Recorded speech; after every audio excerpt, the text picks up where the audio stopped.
Nous allons terminer notre chapitre sur les documents de vente, sur la personnalisation des documents. Alors, nous, on va le voir pour le devis, mais ce que je vous montre pour le devis, il faudra le refaire pour tous vos documents de vente, hein. Donc, si vous avez devis, commande, BL, bon de retour par exemple, les avoirs, les factures d'acompte, les factures, eh bien, il faudra refaire systématiquement la manipulation que nous, on va voir donc pour les devis. Donc le plus simple lorsqu'on veut personnaliser un document, c'est de le faire à partir d'un document de vente. Donc là, par rapport, mettons si je rentre dans un devis, et bien ensuite je vais faire donc un aperçu ici et quand je vais faire un aperçu, je vais avoir donc voilà. Donc là, vous voyez que par défaut, c'est pas très joli. Donc ici, on a une option qui s'appelle modifier le modèle. Et on va se laisser guider par un assistant où, eh bien, ce qui est intéressant, c'est que automatiquement, on va visualiser la mise en page. Alors, ne vous inquiétez pas, au début, c'est un peu long pour avoir l'assistant.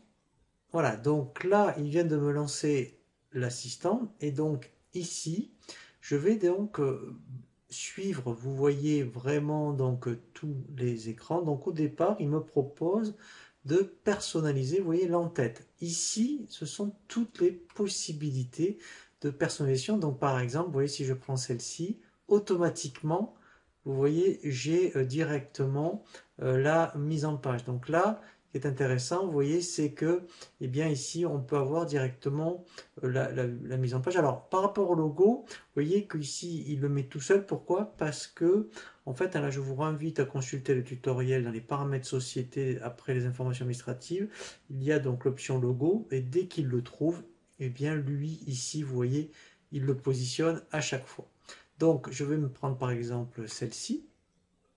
Ensuite, donc là, vous voyez, je continue, je fais suivant.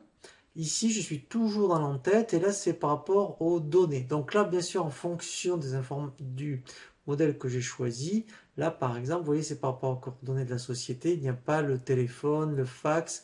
Pourquoi? Parce que ici, en fait, par rapport à cette en-tête, elle ne s'y trouve pas.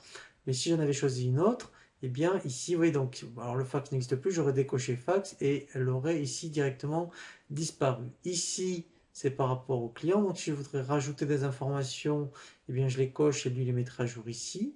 Ensuite, ce qui est intéressant, vous voyez, donc si je veux mettre facture pro forma, voilà, j'ai coché cette information et lui, automatiquement, il me l'a mis. Donc là, on peut ici, vous voyez, rajouter toutes ces informations. Je fais suivant. Ici, là, c'est très important, je suis dans le corps du document. Donc si par exemple, eh bien vous, la colonne unité est importante, donc dès que je vais la cocher, vous voyez ici il me l'a rajouté et avec les flèches ici, vous voyez, je peux en fait directement, alors je vais monter, pardon, voilà, la mettre par exemple à côté de quantité et automatiquement ici il me l'affiche. Donc là, si le code, vous voyez, c'est pas du tout significatif, je vais le décocher. L'intérêt, c'est que lui, automatiquement, vous voyez, il me remet en page le document. Je continue, je vais faire suivant. Donc là, je suis dans, vous voyez, dans le pied du document. Donc si au niveau d'un devis, eh bien, pour vous, c'est important, par exemple, d'avoir le bon pour accord, je vais cocher ici bon pour accord. Et lui, en fait, vous voyez, ici, automatiquement, il me l'a rajouté. On peut mettre, vous voyez, donc si vous voulez, alors moi je ne l'ai pas mis le RIB, mais si j'avais mis le RIB de ma société, ici, automatiquement, le RIB s'affiche. Je continue, je fais suivant. Ici, voilà, donc là, j'ai fait exprès de prendre orange. Donc ici, alors bien sûr, il faut avoir une imprimante couleur. Sinon, si ça vous... Voilà, donc ici, vous voyez, alors je vais en faire juste un. Je vais mettre le cadre, par exemple. Et lui, après, automatiquement, il va ici, vous voyez, si je prends aussi ici le gris, voilà, vous voyez, automatiquement, il me change donc les couleurs. Vous pouvez donc le personnaliser aux couleurs de votre société. Je continue, suivant. Et là, très important, vous allez donner un nom à votre document. Donc là, je vais l'appeler, donc là, vous pouvez mettre avec le nom de votre société. Donc moi, je vais mettre devis démo. Je continue, je fais suivant.